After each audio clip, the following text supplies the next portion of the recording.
nosso Deus. Quero convidar você já a ir abrindo a sua Bíblia na carta aos Hebreus, no seu capítulo 2. Nós vamos dar continuidade à nossa exposição na carta aos Hebreus. Este já é o nosso quarto sermão de exposição nessa carta maravilhosa. Eu creio que na compilação dos textos das Escrituras, Hebreus muito bem poderia ter sido colocada depois do último livro do Antigo Testamento e antes do primeiro livro do Novo Testamento. Hebreus faz uma ligação perfeita entre a antiga e a nova aliança. Ele tem um propósito para isso. Nós já conversamos aqui já 3 vezes acerca disso, do propósito pelo qual o autor de Hebreus ele faz essa ligação. Ele estava escrevendo a judeus convertidos ao cristianismo, que estavam enfrentando lutas, perseguições, problemas, e muitos deles estavam pensando em voltar para trás, em abandonar a fé, em apostatar. Alguns até nem tanto tinham na sua mente o conceito de apostasia, mas eles queriam arrefecer sobre suas vidas as perseguições e imaginavam que poderiam continuar servindo a Deus, mas voltando às velhas práticas da religião, para que ele não tivesse problema, para que ele não tivesse problema com a família. Diga-se de passagem, as pessoas que se convertiam, muitos dos hebreus que haviam se convertido ao Evangelho de Cristo, sofriam perseguições internas, dentro da sua própria casa. Os familiares os desprezavam, os abandonavam, não os consideravam. Mais ou menos como se você tivesse se convertido ao Evangelho de Cristo Jesus, e aquela festa de Natal que todo mundo, que era tradicional na sua família, e todo mundo ia, dessa vez você é desconvidado a participar. Era como se o seu patrão fosse um amigo de fé, da antiga fé, e agora ele descobrisse que você se converteu ao Evangelho de Cristo Jesus, ele resolvesse simplesmente te demitir e você ficar sem emprego. Era isso que eles estavam sofrendo. Além de outro tipo de perseguição, até mesmo em demérito da própria vida. Então muitos deles estavam pensando em voltar para trás, e o autor da carta aos Hebreus, ele mostra que voltar para trás seria um retrocesso muito maior do que voltar à antiga igreja, ou voltar ao antigo sistema de religião. Mas eles estariam abandonando a nova vida e a transformação que eles haviam recebido de Cristo Jesus. E que isso, embora alguns não pensassem em forma de apostasia, mas era de fato uma apostasia. Era abandonar a Cristo por conta dos prazeres ou do conforto que a vida aqui pudesse nos proporcionar. Então, nesse sentido, a carta de Hebreus ela é bastante importante também para nós. Embora nós não sejamos judeus conversos, nós nos convertemos na nossa caminhada cristã e somos convidados a enfrentar os mesmos desafios que esses irmãos estavam enfrentando ali nos primeiros séculos da era cristã. Então, quero convidar você a abrir em Hebreus 2. Eu vou ler o capítulo todo, embora nós já tenhamos exposto os 4 primeiros versículos, mas para que a gente consiga entender melhor o capítulo, eu vou ler dos versículos 1 até o 18, e hoje nós vamos falar um pouquinho sobre a bênção da humanidade de Cristo. Todo o capítulo 1, o autor de Hebreus nos fala sobre a magnificência e a supremacia do ser de Cristo, sendo Ele o próprio Deus, sendo a expressão exata do ser de Deus, sendo esse Jesus o sustentador de todas as coisas, maior do que anjos, maior do que os sacerdotes do Antigo Testamento, maior do que os profetas, maior do que Moisés, tendo Ele uma mensagem muito mais profunda, diga-se de passagem, Ele sendo em si mesmo a mensagem. E ele começa o capítulo 2 falando do perigo grandioso que é negligenciarmos esse ser, aquilo que Jesus é na sua essência. E aí, de uma maneira bem interessante, ele começa a falar da humilhação de Cristo, da humanidade de Cristo. E parece até um contrassenso, você vem assim, naquela tônica de Jesus, o excelso, o majestoso, a expressão do ser de Deus, e ele agora Nesse capítulo nós vamos ver alguns versículos que diz que ele foi feito menor do que anjos. Isso pode trazer alguma dúvida para nós. Mas, na verdade, o que o autor de Hebreus está nos mostrando é as grandes bênçãos que nós recebemos exatamente pela humanidade de Cristo Jesus. Quero convidar você a ler comigo o texto das Escrituras. Diz assim, Hebreus 2, a partir do versículo 1: por esta razão, importa que nos apeguemos com mais firmeza às verdades ouvidas, para que delas jamais nos desviemos. Porque se a palavra falada por meio de anjos se tornou firme, e toda transgressão ou desobediência recebeu justo castigo, como escaparemos nós, se não levarmos a sério tão grande salvação? Esta, tendo sido anunciada inicialmente pelo Senhor, depois nos foi confirmada pelos que a ouviram. Também Deus testemunhou juntamente com eles, por meio de sinais, prodígios, vários milagres e a distribuição do Espírito Santo segundo a sua vontade. Pois não foi a anjos que Deus sujeitou o mundo que há de vir, sobre o qual estamos falando. Pelo contrário, alguém em certo lugar deu testemunho dizendo: que é o homem para que dele te lembres? Ou o filho do homem que o visites? Fizeste-o por um pouco menor do que os anjos, e de glória e de honra o coroaste. Todas as coisas sujeitaste debaixo dos seus pés. Ora, ao lhe sujeitar todas as coisas, nada deixou fora do seu domínio. Nesse momento, porém, ainda não vemos todas as coisas a ele sujeitas. Vemos, porém, aquele que por um pouco foi feito menor do que os anjos, Jesus, que por causa do sofrimento da morte foi coroado de glória e de honra, para que pela graça de Deus provasse a morte por todos. Porque convinha que Deus, por causa de quem e por meio de quem todas as coisas existem, conduzindo muitos filhos à glória, aperfeiçoasse por meio do sofrimento o autor da salvação deles. Pois tanto o que santifica como os que são santificados, todos vêm de um só. É por isso que Jesus não se envergonha de chamá-los de irmãos, dizendo: a meus irmãos declararei o teu nome, no meio da congregação eu te louvarei. E outra vez, eu porei nele a minha confiança, e ainda, eis que estou eu e os filhos que Deus me deu. Visto, pois, que os filhos têm participação comum de carne e sangue, também Jesus igualmente participou destas coisas, para que por sua morte destruísse aquele que tem o poder da morte, a saber, o diabo, e livrasse todos os que pelo pavor da morte estavam sujeitos à escravidão por toda a vida. Pois ele evidentemente não socorre anjos, mas socorre a descendência de Abraão.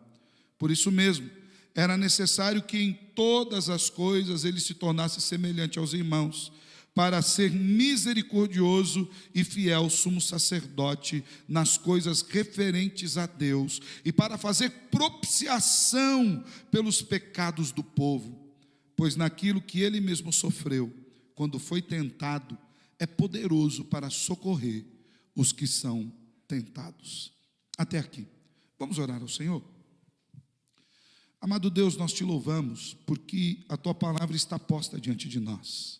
E nós temos o privilégio, Deus, de dedicarmos um tempo na semana e no culto para nós meditarmos na sua palavra e sermos instruídos pelas Escrituras.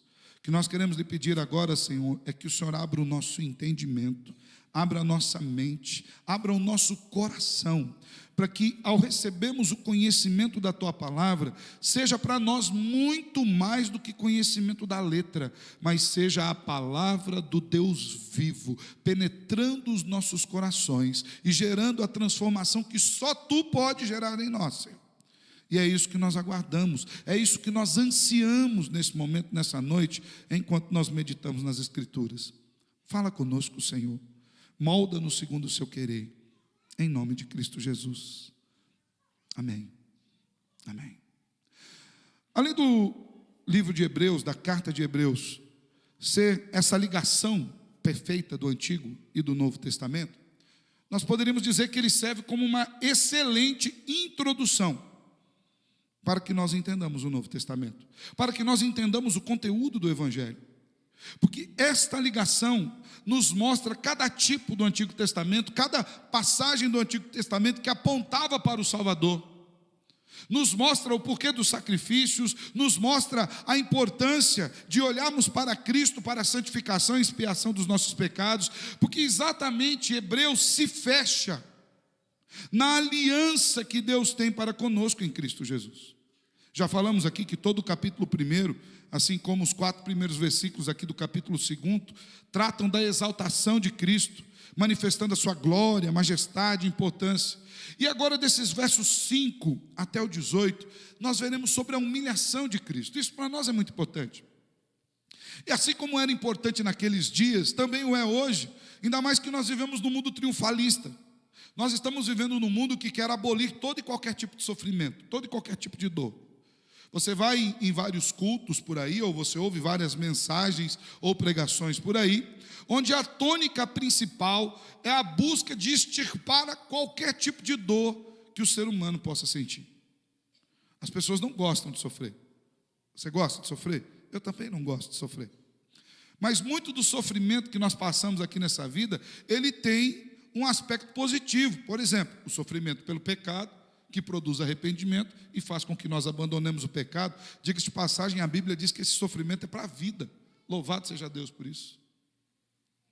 O sofrimento que faz com que nós não fiquemos muito agarrados aqui nas coisas desse mundo. Eu lembro-me do reverendo Augusto Nicodemos, em um dos seus sermões, onde quando ele foi falar sobre a dor, o sofrimento, o luto, a adversidade, ele fala que tudo isso é provisão de Deus. Lembra que hoje pela manhã estudamos sobre a providência de Deus? Tudo isso é provisão de Deus para fazer com que a gente não queira só ficar nesse mundo, que a gente sinta saudade do céu. Fala a verdade, você tem mais saudade do céu numa festa de aniversário ou num velório? Você tem mais saudade do céu quando você recebe um aumento ou quando você recebe um exame dizendo que está com uma doença terrível? Geralmente a gente tem mais saudade do céu no sofrimento, porque nós projetamos biblicamente e corretamente, e não utopicamente, nós projetamos no céu a nossa redenção. Então, quando o autor de Hebreus, depois de falar de toda a exaltação de Cristo, começa a falar sobre a sua humilhação, começa a falar sobre a sua humanidade, sobre os seus sofrimentos, embora possa parecer estranho, na verdade ele está falando para aqueles irmãos que estão recebendo aquela mensagem, do quanto Jesus se identificou com eles. Eles estavam sofrendo, eles estavam passando lutas, eles estavam passando aflições, eles estavam sendo perseguidos, eles estavam perdendo seus bens, algumas pessoas se ajuntavam e mentiam contra eles, e é exatamente nesse sentido que o autor de Hebreus apresenta essa humanidade de Cristo, mostrando que esse Deus que nos salvou na pessoa de seu Filho, Ele não fez de maneira alheia aos nossos sofrimentos. O eterno Salvador veio à terra, se tornou carne, habitou entre nós e sofreu as nossas dores. Depois lá no capítulo 4, ele vai especificamente falar sobre isso, sobre como esse sumo sacerdote, também aqui a partir do versículo 17, mas ele vai dizer como esse sumo sacerdote pode compadecer-se de nós. Na nossa dor, quando a gente clama por Jesus, a gente pode fazê-lo com toda certeza e esperança de sermos entendidos. Não é uma divindade alheia à humanidade. Não é uma divindade que simplesmente habita lá nos céus e não está nem aí para as nossas dores, não quer saber dos nossos sentimentos. É um Deus que se fez carne e veio aqui sentir as nossas limitações. É por isso que essa questão, ela é muito importante. Embora ela traga algumas dificuldades na interpretação, e a gente vai falar um pouquinho disso mais à frente, principalmente quando diz que ele foi feito menor que anjos, e a gente vai falar disso mais para frente. Na verdade, nós vamos perceber que nós temos um Deus que se relaciona conosco, porque Ele resolveu, por misericórdia e graça, entrar no nosso mundo. e isso nos trouxe bênçãos sem medida. É por isso que o autor de Hebreus, ele expunha aqui, nesses versos de 5 até o 18, pelo menos 4 motivos pelos quais a humanidade de Jesus nos abençoa ricamente. E eu quero compartilhar com os irmãos sobre esses motivos. Se nós somos instados, convidados a confiar plenamente em Cristo Jesus, nos capítulos 1 até o capítulo 2, versículo 4, porque Ele é Deus, que tudo está em suas mãos, que tudo subsiste por meio dEle, aqui nós somos convidados a continuar confiando no Salvador Jesus, porque Ele se fez carne e veio sentir as nossas dores. A humanidade de Cristo, ela nos abençoa em primeiro lugar, porque ela permitiu-lhe adquirir o domínio que o homem havia perdido. Olha o que nos diz o versículos 5 até o 9. Se você tiver com a sua Bíblia aberta, eu quero lê-lo novamente para que nós entendamos. Diz assim: pois não foi a anjos que Deus sujeitou o mundo que há de vir, sobre o qual nós estamos falando. Pelo contrário, alguém em certo lugar deu testemunho. Esse alguém em certo lugar é a citação do Salmo 8 que foi lido aqui no início do culto, e que o autor de Hebreus cita aqui novamente, dizendo: que é o homem que dele te lembres, ou o filho do homem que o visites, fizeste-o por um pouco menor do que os anjos, e de glória e honra o coroaste. Todas as coisas sujeitaste debaixo dos seus pés. Ora, ao lhe sujeitar todas as coisas, nada deixou fora do seu domínio. Nesse momento, porém, ainda não vemos todas as coisas a ele sujeitas. Vemos, porém, aquele que por um pouco foi feito menor do que anjos, Jesus, que por causa do sofrimento da morte foi coroado de glória e de honra, para que pela graça de Deus provasse a morte por todos, por mim e por você, por todos. Depois de inserir uma palavra pastoral, de exortação, de admoestação, dizendo: a gente não pode abandonar Jesus. Agora o autor de Hebreus, ele apresenta esse tema da humilhação de Jesus, do fato dele ter vindo ao mundo morrer por nós.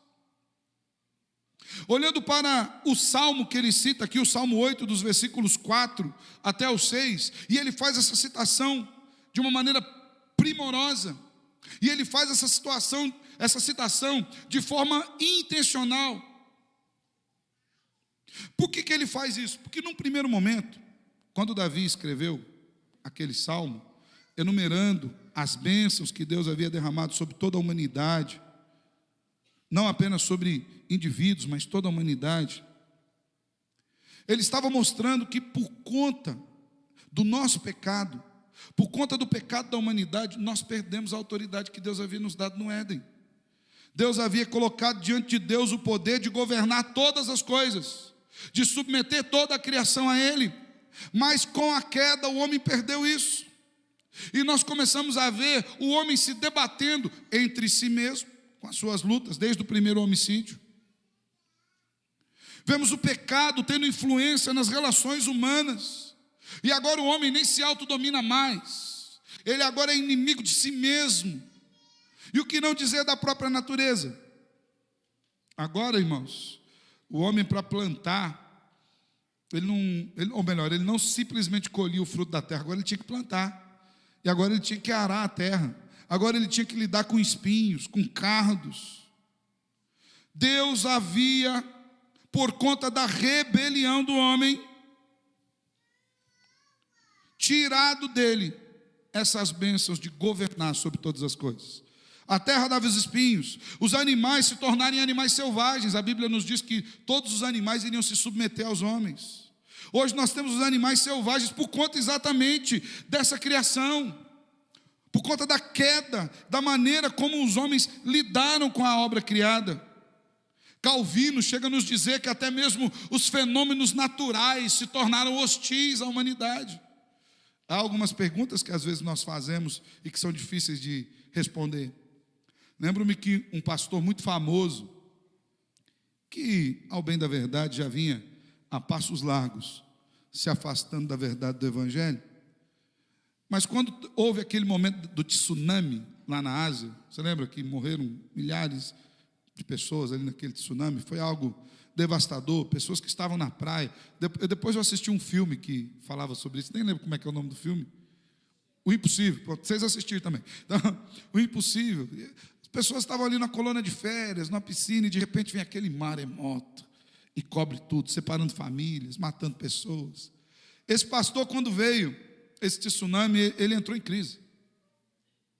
Ele entrou em crise e ele falou: não, Deus perdeu o governo sobre o mundo. Que como pode Deus, sendo tão bom, permitir que essas coisas agora acontecessem?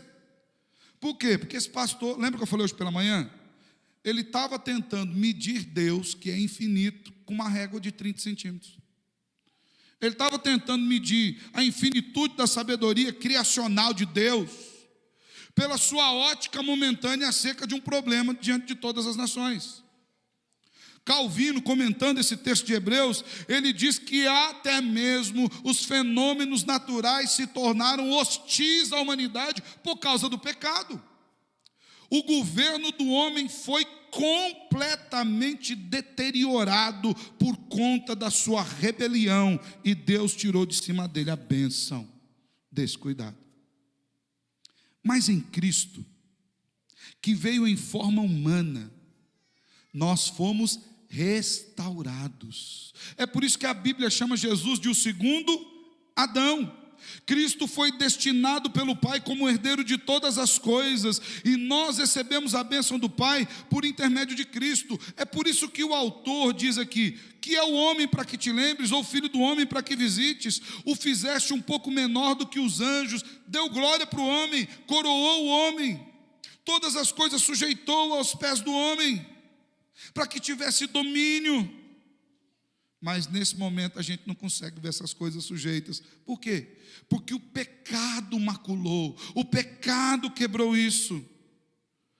Mas ali no versículo 9, ele diz: vemos, porém, aquele que por um pouco foi feito menor do que os anjos, Jesus, que se fez carne, que veio, habitou entre nós, resolveu sofrer as nossas dores, a nossa morte, foi coroado de glória, para que pela graça provasse a morte por nós todos, para que nós fôssemos redimidos pela glória de Cristo Jesus.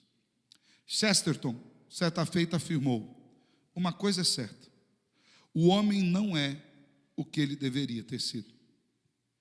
Eu acredito que se nós dermos uma olhada rápida ao nosso redor, para situações, até para nós mesmos, nós vamos chegar a essa mesma conclusão que Chesterton chegou. A gente não é ainda aquilo que era para a gente ser. Eu olho para mim mesmo e vejo isso.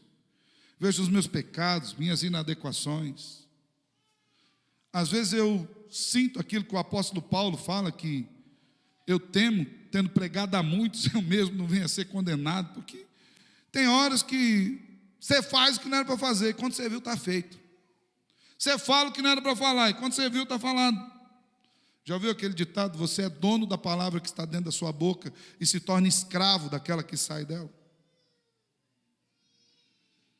Você tenta refrear a língua, quando você vê, você falou. Você tenta refrear a ira, quando você vê, você explodiu.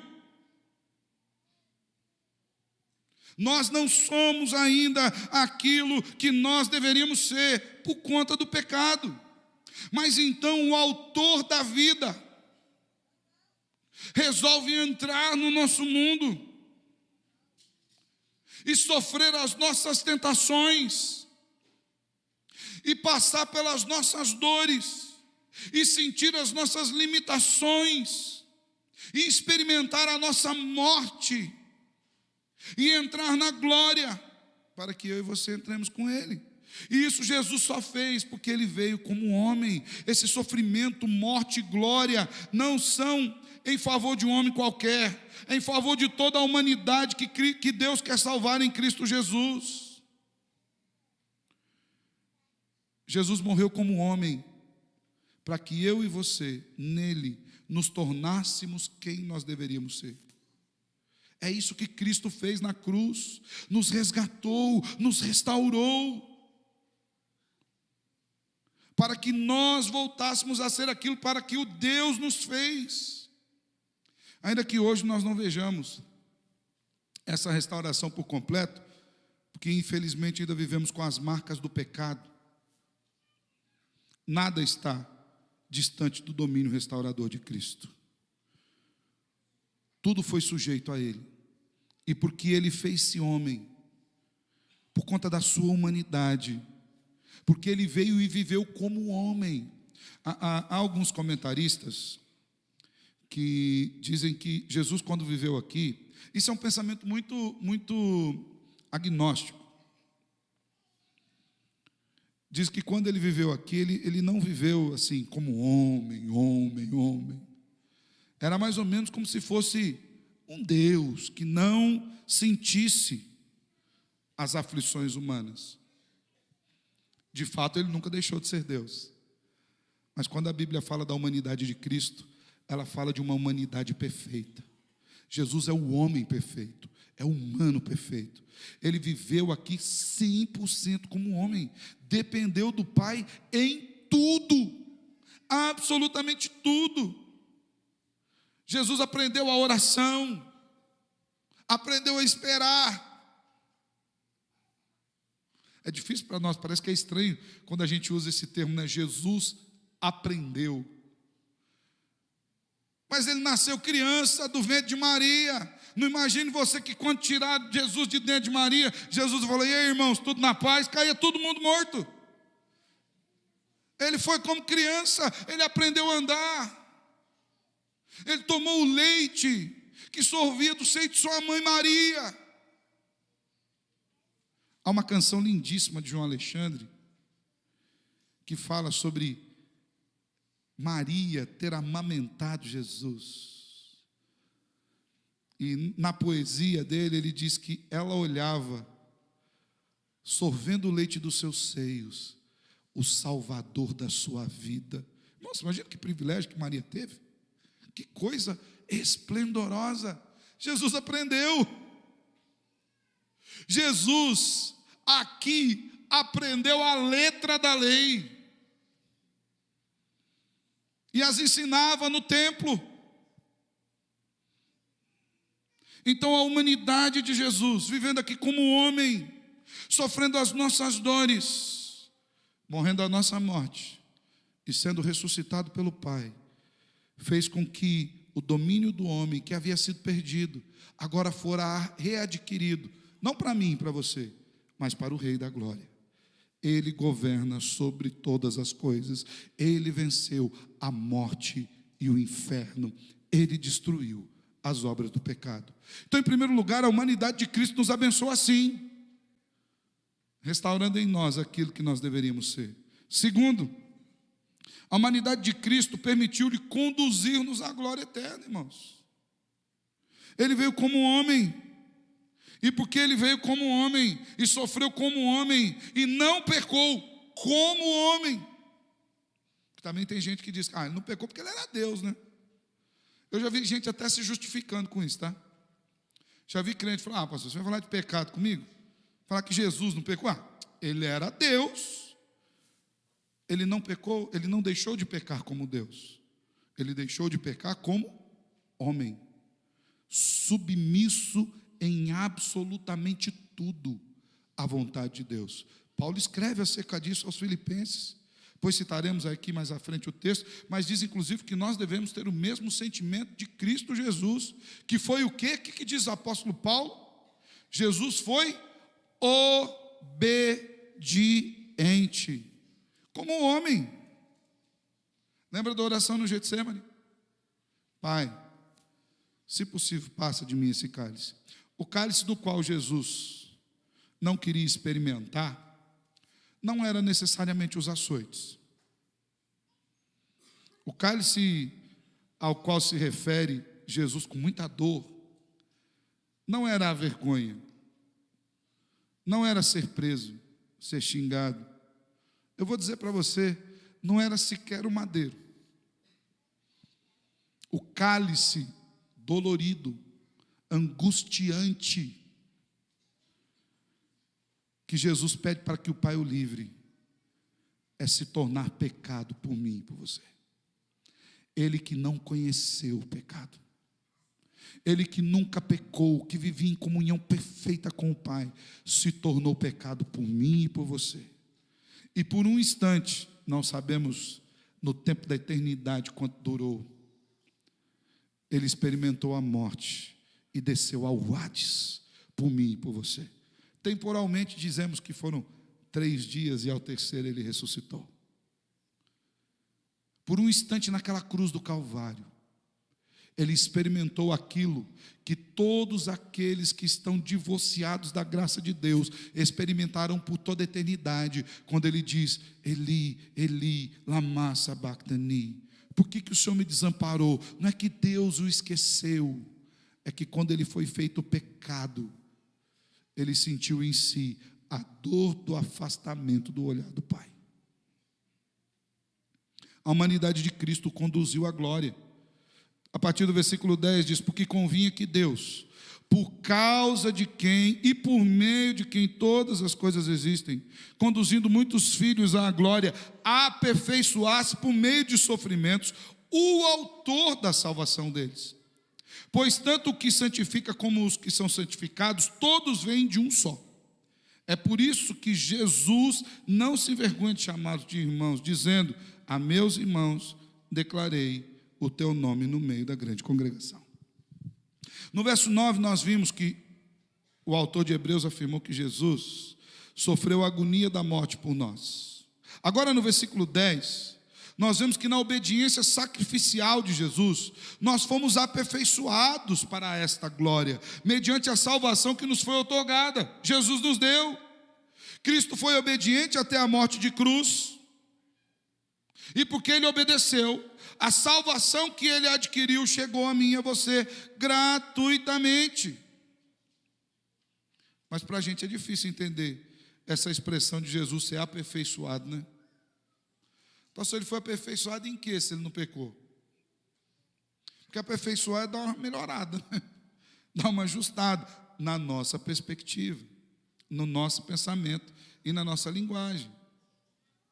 Mas quando o autor de Hebreus usa esse termo para referir-se a Jesus, que não tem pecado, que não tem mancha, que sendo Deus e perfeito, não haveria em que ser aperfeiçoado, o que ele está querendo expressar para aqueles irmãos, primeiros leitores, e para mim e para você, é que por conta dos sofrimentos que Jesus passou, ele atingiu o objetivo supremo de Deus, em receber sobre si o castigo dos nossos pecados e nos redimir em si mesmo para a glória eterna.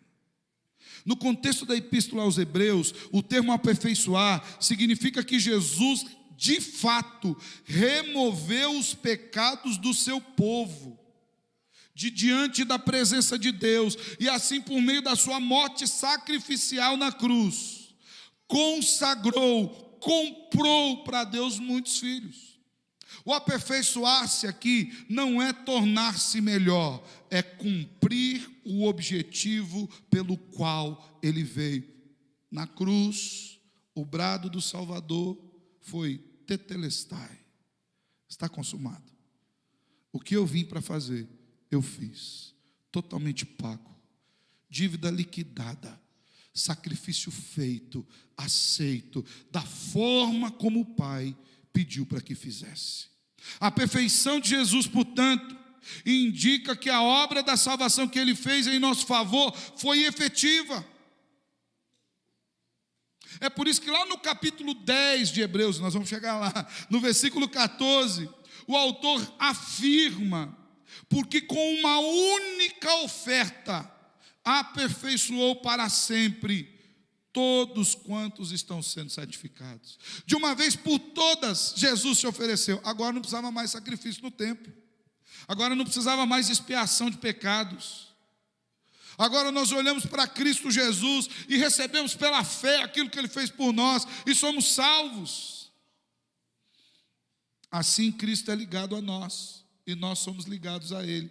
Pela sua humanidade, nós vivemos em união espiritual com Cristo e Ele nos chama de irmãos. É como se Cristo estivesse dizendo: eu me tornei homem, Fui à cruz do Calvário por eles, para que esses homens em mim se tornassem filhos de Deus. E agora nós somos irmãos. Eu os comprei pelo meu sangue.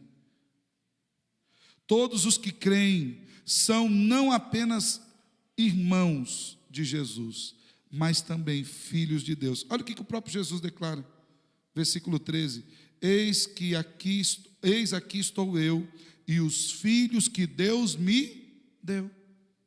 Fomos dados a Deus por intermédio de Jesus. Se Jesus não tivesse vindo à terra e se tornado homem, não teríamos parte na sua glória. A encarnação, a crucificação, a ressurreição devem andar juntas, todas nos conduzindo a Cristo e Cristo nos conduzindo a Deus. Pela humanidade de Cristo, nos seus sofrimentos pelos nossos pecados, nós somos aperfeiçoados para a salvação eterna. E aí voltamos àquele conceito, aquele entendimento bíblico daquilo que o autor de Hebreus fala sobre aperfeiçoamento. Da mesma forma como Cristo não foi aperfeiçoado no sentido de aprimoramento, mas no sentido de atingir o objetivo para o qual ele veio, em Cristo também nós não somos aperfeiçoados para o melhoramento. Talvez você se sinta um pouco frustrado com isso, porque a gente tinha alguns conceitos de conversão assim: você está triste? Vem para Jesus que você vai ficar feliz. Está com um problema? Vem para Jesus que vai resolver seus problemas. Se é uma pessoa ruim, vem para Jesus que quer dar uma melhorada em você, fica bonzinho. Nem sempre. A ideia de aperfeiçoamento em Cristo Jesus não é essa. A ideia de aperfeiçoamento em Cristo Jesus é que nele nós voltamos a ser aquilo que sempre deveríamos ser: santos, salvos, redimidos, unidos ao Pai, cordeiros de Cristo da glória eterna, com cidadãos dos santos, cidadãos dos céus. Esse é o nosso aperfeiçoamento. Não é que nós vamos ficar melhorzinho e Deus vai falar: bom, dá uma melhorada aí, né? Tá jóia, passou. Não. Nós somos restaurados ao estado de graça em Cristo Jesus. Terceiro, a humanidade de Cristo nos abençoa porque a humanidade de Cristo permitiu-lhe derrotar as obras do diabo por nós. Versículos 14 a 16: visto, pois, que os filhos têm participação comum de carne e sangue, também Jesus igualmente participou dessas coisas, para que por sua morte destruísse aquele que tem o poder da morte, a saber, o diabo, e livrasse todos os que pelo pavor da morte estavam sujeitos à escravidão por toda a vida. Pois ele evidentemente não socorre anjos, mas socorre a descendência de Abraão. Os anjos são seres imortais, eles não têm um corpo material como nós o temos. Desta forma, como Jesus não veio para salvar anjos, mas para salvar homens, ele tomou sobre si a forma humana, para que por meio da sua carne, ele destruísse as obras enganosas do diabo. É por isso que no credo apostólico, nós declaramos que cremos que Jesus ressuscitou em carne. Logo depois da sua ressurreição, quando Jesus foi àquela casa onde os discípulos estavam todo mundo amedrontado, fechado lá dentro, as mulheres já tinham falado: ó, Jesus ressuscitou. Alguns falaram: rapaz, que história mais estranha, estou muito sabendo disso não. E Jesus entrou na casa, irmãos, e mesmo vendo lá o nosso irmão Tomé, e assim, irmãos, ó, a gente precisa ser um pouco mais misericordioso com o irmão Tomé, viu? Talvez nós não tivéssemos sequer a ousadia do irmão Tomé. Falar: é o senhor mesmo?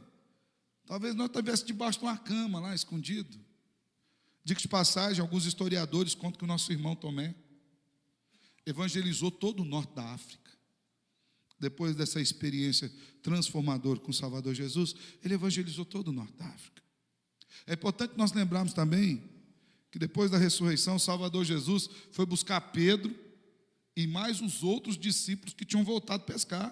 Eles também desistiram. É importante nós nos lembrarmos que o Salvador Jesus, depois da sua ressurreição, foi encontrar alguns discípulos que estavam fugindo de Jerusalém para Emaús. Estava todo mundo em desespero, irmãos. E o Salvador foi atrás de cada um deles. E o nosso irmão Tomé teve uma experiência fantástica. Viveu uma experiência fantástica. O Salvador falou: Tomé, olha os furos. Põe a mão aqui do lado. É carne. Jesus comeu com eles. E depois atravessou a parede e foi embora.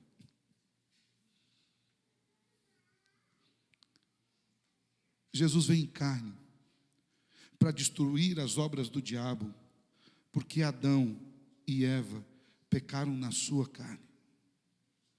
Quando nós lemos Romanos capítulo 1, nós vemos que os pecados que nós cometemos no corpo, na carne. Jesus veio em carne exatamente para destruir essa obra maligna que leva homens e mulheres ao inferno. A destruição do mal de que o texto fala significa que o diabo já não pode exercer qualquer poder absoluto sobre as nossas vidas. Presta atenção nisso. Isso é consolador e responsabilizador. Que tem muito crente que peca e cai fragorosamente, fala: ah, foi o diabo. Foi o diabo, não, você mesmo. É esse coração maldoso, esse coraçãozinho de Adão que te levou para longe de Deus. De maneira alguma estamos justificando o diabo. Ele é o enganador e foi condenado por conta disso. De maneira alguma, algum tipo de justificativa para ele. Mas isso não nos isenta das nossas responsabilidades. Porque hoje, por conta do sacrifício, da morte e ressurreição de Jesus, o diabo já não pode exercer influência total sobre as nossas vidas. Mesmo que o diabo ainda prospere em algumas tentações, mesmo que ele faça tudo para a nossa ruína, não obstante o seu poder para prejudicar-nos eternamente, está abolido e restringido pelo agir de Cristo Jesus. Olha o que nos é dito no texto das Escrituras: visto, pois, que os filhos têm participação comum de carne e de sangue, também Jesus igualmente participou destas coisas, para que por sua morte destruísse aquele que tem poder da morte, a saber, o diabo. As obras de enganação do diabo foram completamente destruídas, e essa é a ferramenta do diabo. Se você for ver lá no Éden, o diabo não chegou, colheu a fruta, lavou, poliu, cortou, picou, falou: Eva, come aí, está tudo certinho. O diabo a instigou com mentira. O diabo plantou nela uma dúvida. O diabo regou a planta do coração pecaminoso que não queria se submeter a Deus. E pela morte de Cristo, que foi obediente a Deus em tudo, não só a tirania de Satanás foi desfeita, mas também o próprio diabo foi posto em uma situação precária, de maneira que nós já não precisamos temê-lo como temíamos, pois Cristo o venceu na cruz. É o que Paulo diz aos Colossenses, que Jesus os expôs publicamente, principados, potestades, triunfando sobre a morte, o diabo e o inferno na cruz do Calvário. E por que ele fez isso? Porque ele veio como homem, porque ele sofreu as nossas dores. Se a ferramenta do diabo era a mentira, a malícia, a enganação, Cristo é a verdade que liberta, que nos tira da obscuridade da mentira mortal do diabo e consigo nos leva para a salvação pela graça. Esse é o Evangelho. Esse é o argumento do Evangelho. Cristo nos libertou desse poder enganador. E é maravilhoso porque quando Ele nos liberta, Ele envia o seu Espírito para morar dentro de nós. De maneira que esse Espírito vai nos conduzindo à verdade. E quando as enganações do diabo tentam se levantar contra nós, o Espírito que em nós habita fala: ó, sim, não.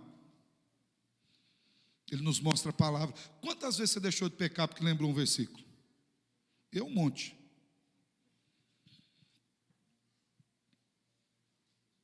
Eu sou meio nervosinho, só um pouquinho assim, não muito. Minha esposa já olhou para mim assim. Mas eu despiorei com esse tempo todo.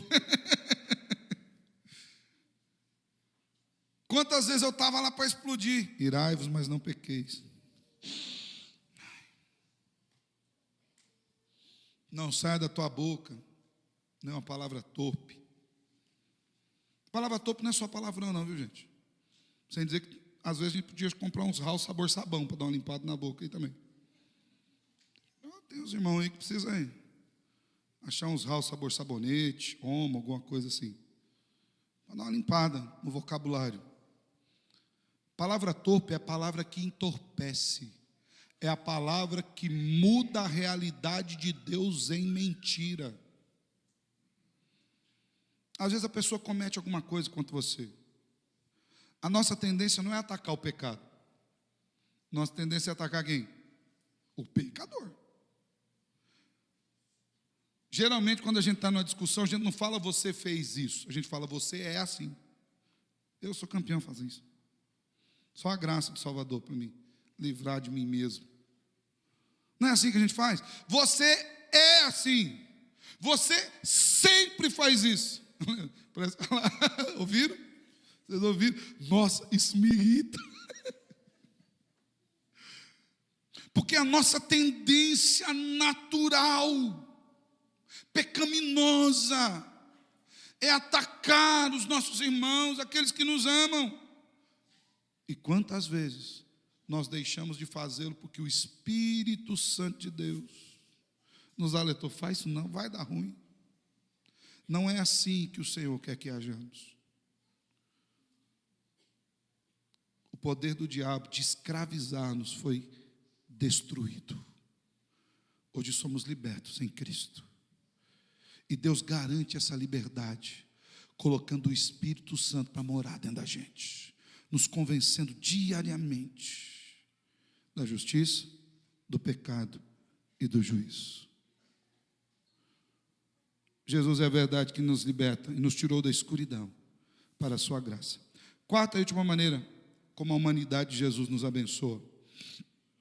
Olhando para esse texto de Hebreus, lembrando da importância, irmãos, olha só. O autor de Hebreus está dizendo, esse Jesus que vocês estão querendo abandonar, ele é exaltado acima de todas as coisas. Mas esse Jesus a quem vocês estão querendo abandonar é aquele que comprou a salvação por vocês. Porque ele abriu mão da glória eterna dos céus, os anjos o adorando, e veio empoeirar os pés dele aqui nessa Palestina aqui, para que a gente fosse salvo. Quarta e última maneira, a humanidade de Cristo permitiu-lhe ser um sacerdote misericordioso. Aleluia por isso. Versículos 17 e 18. Por isso mesmo, era necessário que em todas as coisas ele se tornasse semelhante aos irmãos, para ser misericordioso e fiel sumo sacerdote nas coisas referentes a Deus e para fazer propiciação pelos pecados do povo. Pois naquilo que ele mesmo sofreu quando foi tentado, é poderoso para socorrer os que são tentados. Presta atenção nesse versículo, irmãos. Que coisa abençoadora, naquilo que Cristo Jesus sofreu em si mesmo, quando ele foi o quê? Tentado. Não imagine você que o Salvador não sofreu tentações. Ele não sucumbiu a elas.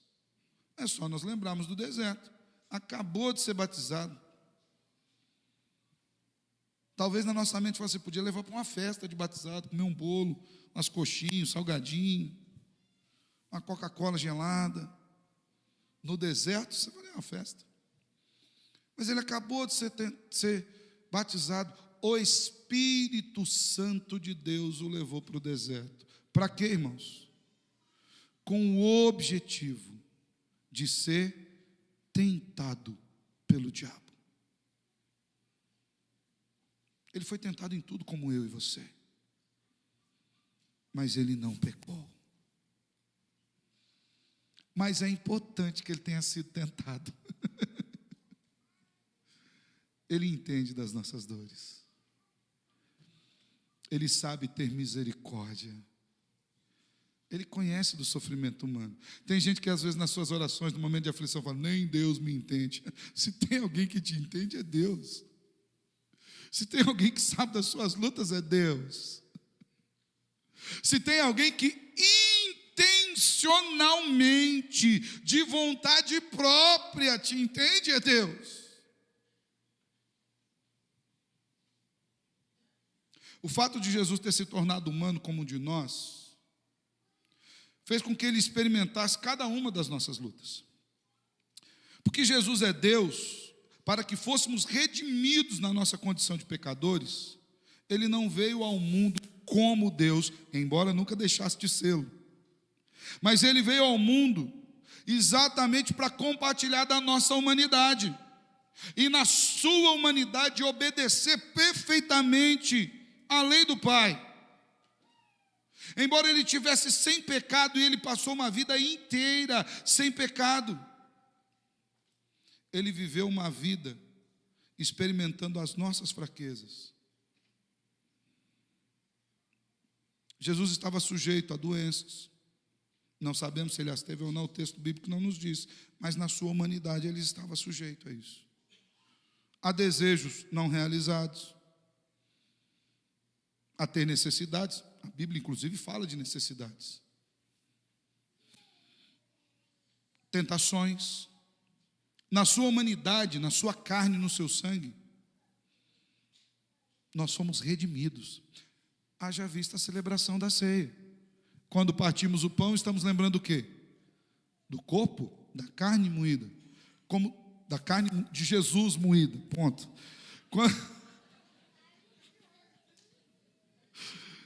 Ai, irmãos.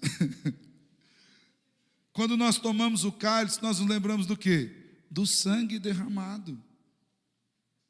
Por que nós o fazemos? Porque ele se fez carne. Porque ele entregou e derramou o seu precioso sangue. É por isso, irmãos, que quando nós somos unidos a Cristo, nós somos unidos espiritualmente em laços de sangue. É por isso que crucificados com Cristo na cruz do Calvário, a Bíblia diz que nos tornamos participantes da sua morte, para nos tornarmos também participantes da sua glória. Nisso ele se identificou conosco em tudo. Já falamos aqui, ele foi um bebê. Imagina você entender a profundidade da teologia do autor de Hebreus, que no capítulo 1 diz que todas as coisas são sustentadas pela mão de Jesus, e depois diz que ele recebeu forma humana. Agora imagine você que aquele que sustenta todo o universo esteve sendo formado, conforme diz o Salmo 139, no ventre de Maria. Tudo dependia dele.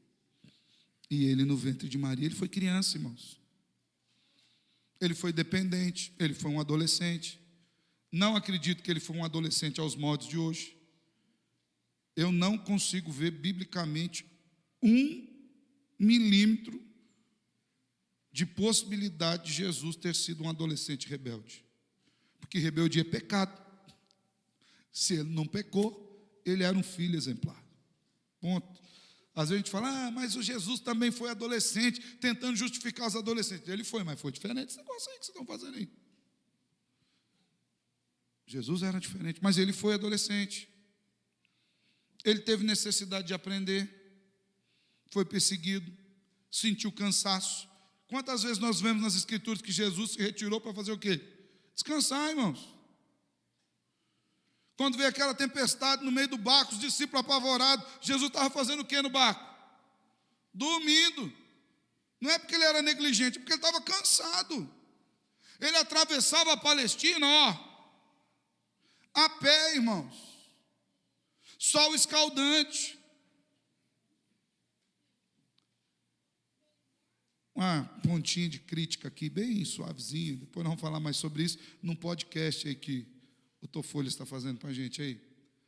Mas aquele Jesus do The Chosen que você assistiu lá, passa nem perto das Escrituras. É um arremedo, é uma caricatura bem distorcida. Meio riponga, assim, né? Sainha meio no meio da canela, assim.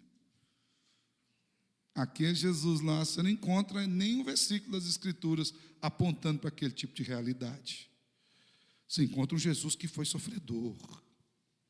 Você encontra um Jesus que perdeu amigos, que sentiu fome, que sentiu sede.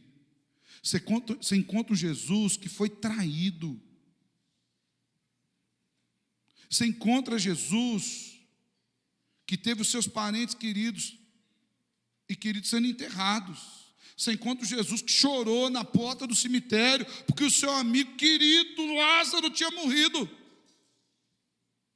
É Jesus que sentiu a dor da perda, que sabe o que é ser rejeitado, desprezado, que foi alvo de mentiras, de acusações, que passou, irmãos, por todas as lutas que nós enfrentamos no nosso dia a dia. E na sua experiência, Ele é capaz de demonstrar perfeita misericórdia e interceder por nós, sendo experimentado nas nossas limitações. É um Deus que resolveu vir sentir as nossas dores. O autor de Hebreus está dizendo: vocês não podem abandoná-lo. Se no capítulo 1 ele é o Criador excelso de todas as coisas, aqui nesse capítulo 2, ele é aquele que abriu mão da sua glória e majestade e veio viver conosco. Você entende o nível dessa humilhação? É por isso que a Bíblia, quando fala da encarnação de Cristo, quando nós vamos estudar doutrinariamente isso, nós falamos da humilhação de Cristo. Porque se tornar humano, aquele que é Deus, isso é humilhação.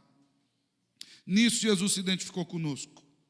Diferente do sumo sacerdote do Antigo Testamento, que oferecia sacrifícios externos e ritualísticos pelo povo, mas tinha também a necessidade de oferecer sacrifício por si mesmo, pelos seus próprios pecados. Jesus ofereceu-se a si mesmo, sem pecado por nós, tendo enfrentado todas as nossas lutas e todas as nossas tentações. O autor de Hebreus diz: pois naquilo que ele mesmo sofreu, quando foi tentado, ele é poderoso para nos socorrer quando nós somos tentados. Você não tem um Deus impessoal. Você não tem um Deus que está lá no céu e conta você como um número. Vamos lá, salvo número 1, salvo número 2. Não. Você tem um Deus que te conhece pessoalmente, que sabe qual que é o seu nome, um Deus que resolveu vir ao teu encontro. De outra maneira, você nunca poderia chegar até Ele. Se Ele não resolve, pelo plano eterno da economia do Pai, se abalar dos céus e vir nos buscar, de maneira alguma nós teríamos acesso a Ele. A humanidade de Cristo é a manifestação mais profunda, mais presente, mais sobeja da misericórdia do Pai para conosco. Jesus veio efetivamente se identificar conosco para nos conquistar eternamente para a glória do Pai. Você entende a maravilha que é isso, irmãos? Você entende o quanto nós somos abençoados por termos um Deus que se tornou carne e habitou entre nós? Você entende isso? Você entende porque embora pareça paradoxal, a relação do capítulo 1 com o capítulo 2 de Hebreus, na verdade ela é complementarista. O capítulo 2 complementa a verdade do capítulo 1 e mostra a magnificência do amor e da graça desse Deus que resolveu vir ao nosso encontro. Jesus se fez carne em nosso favor. Os seus sofrimentos, as suas chagas foram por mim e por você. Daí, eu quero voltar nos primeiros versículos, em específico no versículo 3, para que nós atentemos para a verdade do que o autor está dizendo. Olha o que nos diz o versículo 3: como escaparemos nós, se não levarmos a sério tão grande salvação? Olha isso. Como escaparemos nós, se não levarmos a sério tão grande salvação, daquele que é eterno, entronizado e magnificente, supremo acima de todas as coisas, e que veio ao nosso encontro, para nos buscar, sentir as nossas dores. Não há, nas narrativas de divindade da história que você encontra, mitológicas, das teodiceias, não há nenhum Deus que entregou o seu Filho e que veio buscar-nos para oferecer Ele mesmo por nós aquilo que jamais poderíamos prover para suprir os nossos pecados diante dEle. Assim como Cristo se identificou conosco na sua encarnação, no seu sofrimento, na sua morte, pela fé, eu e você nos identificamos com Ele na sua ressurreição e na sua glorificação. Que nós estejamos firmes nele, que nós jamais o abandonemos, que nós saibamos que esse que veio pisar aqui é o que sustenta todas as coisas com as suas mãos, que abandonou por um instante o louvor e a glória dos anjos sentado à destra do Pai, para vir sujar os seus pés e se fazer pecado por mim e por você, para que nós fôssemos alçados à salvação juntamente com Ele. Glórias a Cristo. Aleluia por isso. Amém? Feche seus olhos, quero orar com você.